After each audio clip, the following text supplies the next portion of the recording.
अब नेक्स्ट है कि वो वाले पॉइंट्स कौन से हैं जिन पर हमें फोकस करना है जब अपने वॉइस एसईओ को हम स्टार्ट करने जाएंगे।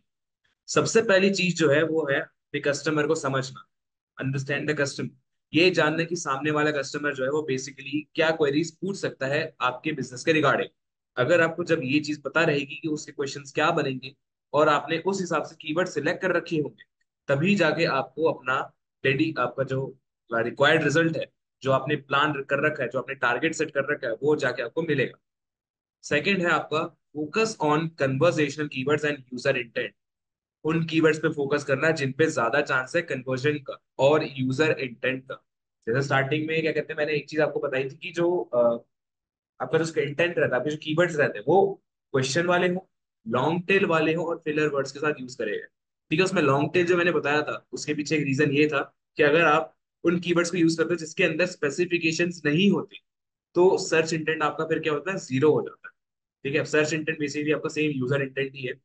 अब सर्च इंटेंट जो रहता है अगर वो जीरो हो गया तो सर्च इंजन को दिक्कत आएगी ये समझने की कि उसको सामने वाला जो यूजर है उसको चाहिए क्या, उसका मेन गोल क्या है, उसको मेन रिजल्ट किस चीज के बारे में चाहिए। तो यहाँ पे होता क्या, आपकी जो कंपटीशन रहती है वो, ठीक है, कंपटीशन रहती है वो पूरे की पूरी और ज्यादा डबल हो जाती है, ट्रिपल हो जाती है।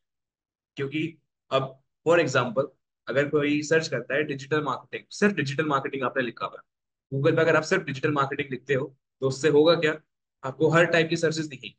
ठीक है, institute, agency, books, courses, videos, tips, strategies, हर चीज के बारे में मिलेगा।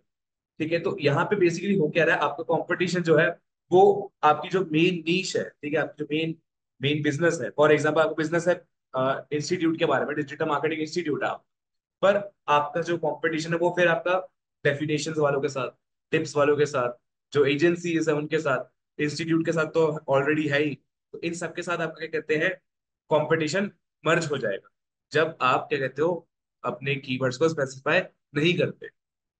अगर आपने अपने कीवर्ड्स को स्पेसिफाई करा है तो उससे बेसिकली होगा क्या, आपका कंपटीशन नैरो होता जाएगा। आप अपने फालतू के कॉम्पिटिटर से दूर हट जाओगे, आपको उनसे compete करना ही नहीं है।